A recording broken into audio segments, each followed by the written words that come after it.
Everybody should have handouts 1 through 11 in front of you. If you don't, as we go through it, holler, and if you got missed, we'll grab it.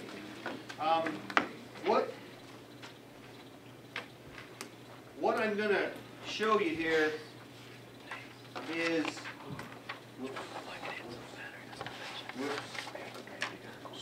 all right, so this is the OSHA website. I'm just going to go through this really quick with you before we start. This is the home page. Where's my big button? If I hit my big button, will I get it? I can read it. All right. This is your OSHA homepage, OSHA.gov, wherever it says it. Okay, OSHA.gov. This has a lot of information that if you want to use it when you get out into the real world and grow up and get a job. If you want to use this, there's a lot of good information on it. Everybody pretty much has to follow OSHA standards now. There's several different ones. You're getting trained in general industry. Okay, that's 29 CFR 1910. There's construction, which some of you guys, maybe I'll go down at Christmas time and get certified to teach construction. Some of you guys are going to have jobs that it'll be more towards the construction part, and that's 1926. And then there's one other one we're going to cover, and that's maritime, and that's 3 other ones we'll cover, 15, 17, and 18.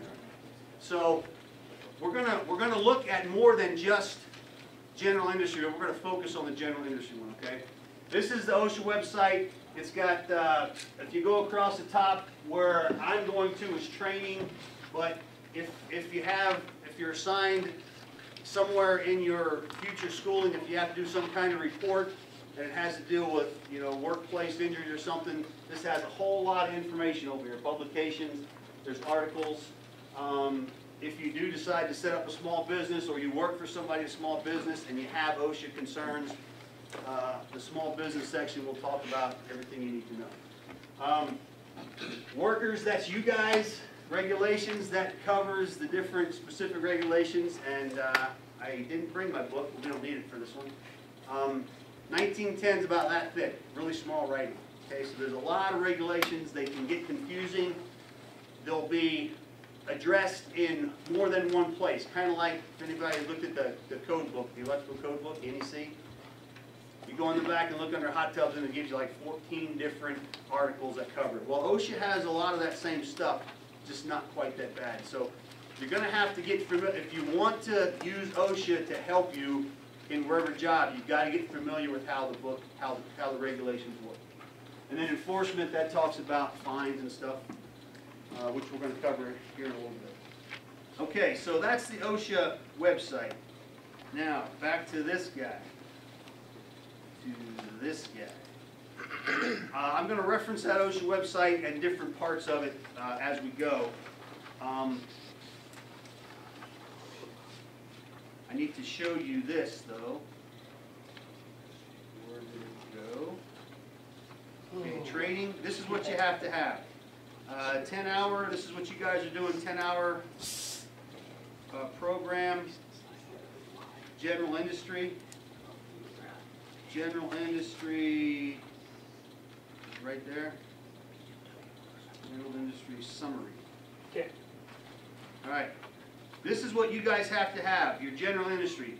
7 hours of it is dictated. It used to be 4, then it went to 6, now it's 7. 7 hours is dictated. 2 of it has to be on intro. Okay? Then you've got to have an hour on walking and working surfaces. You've got to have an hour on exit routes, emergency action, an hour on electrical, an hour on PPE, and an hour on hazardous communication. The other 3 hours are things that, and the last 3 hours are things that we have some flexibility. So what I'm going to do, and I don't have these developed yet because I need to talk it over with Jeremy and Lawrence and figure out which other categories we want to cover. We can go back and focus on PPE and electrical for an extra hour each. Doesn't matter. But those 3, the last 3 hours, we haven't figured out exactly what you're going to be taught yet. But by the time we get there, it'll be ready. Okay? The other 3, these are some of the electives. If you guys have a preference, feel free to speak to myself or Jeremy, and we can talk about it. But these are some of the electives that we can do. Hazmat, material handling, machine guarding, that's kind of an important one. Industrial hygiene, bloodborne pathogens, ergonomics, safety and health, and fall protection. So if you do construction, then those things change a little bit. Some of them are the same. They'll still focus on slightly different stuff. Okay, so that's what we're going to cover.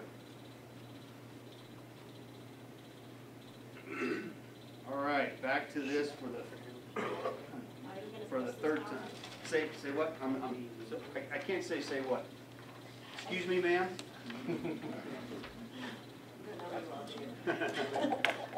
to post this PowerPoint? I was not going to post a PowerPoint, but if it would help you guys, I will. It's like 70-some slides. You guys? No. This is just the poster. When you get into a business that has OSHA as its guidelines, you should see this poster somewhere. Somewhere in there where you routinely walk by, this poster should be posted, and it's handout number 2. We'll look at it in a second. All right, how do I advance this? Just click on that. Okay. Lesson overview, you guys can all read. Sometimes it's purpose, sometimes you'll see it, the terminal objective, but basically we're just going to teach you about OSHA. Okay?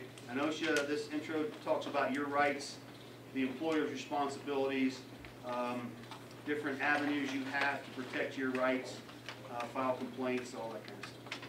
Okay, here's some of the topics that you're going to have to cover. Now these will be questions worded slightly different, but you'll see some questions pop up that you might see again. Okay, I will make sure that everything gets reviewed in its importance. Okay, some of the things we're going to cover as we go through this. Why is OSHA important to you? What rights do you have under OSHA? What responsibilities does your employer have under OSHA?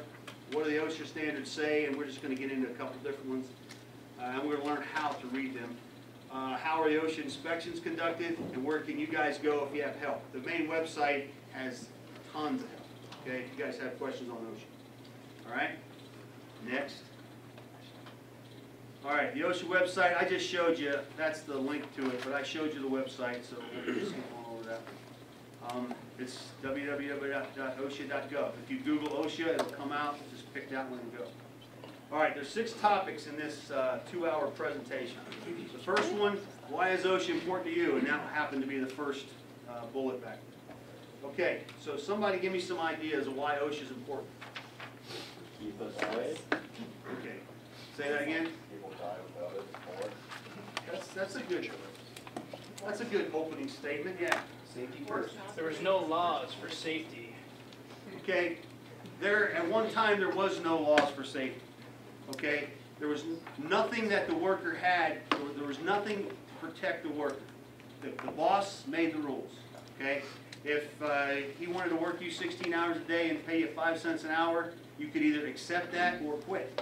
Okay, and people needed jobs, so they put up with a lot of unsafe, hazardous work conditions that they either liked it or they could quit or get fired. There was no repercussions for the employers to take care of it. So I'm going to cover a little bit of history here in a minute, but you can read through the slide.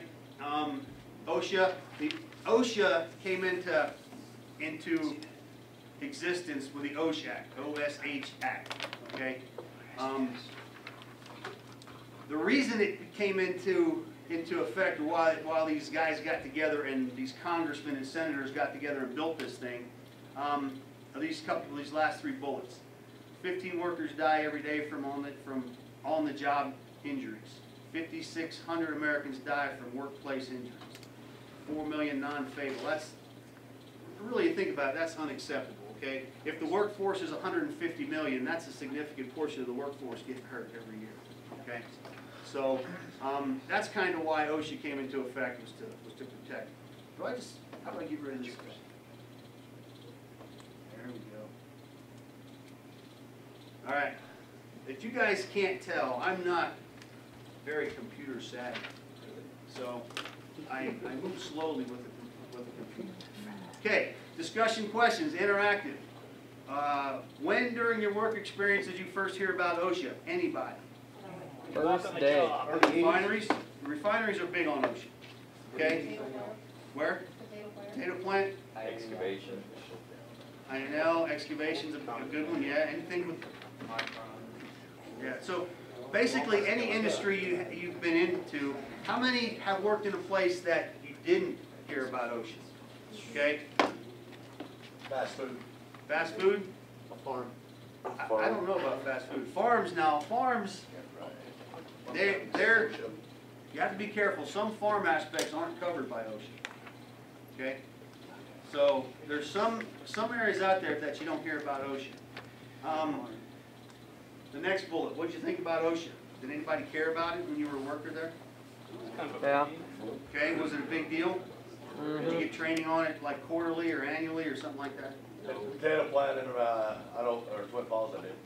Okay, as we go through this, we'll start hearing some terms that you probably didn't associate with OSHA, but are covered under OSHA. Okay? What do you think OSHA's job is? Protect The you worker. guys. Protect Okay? and serve. Protect the worker.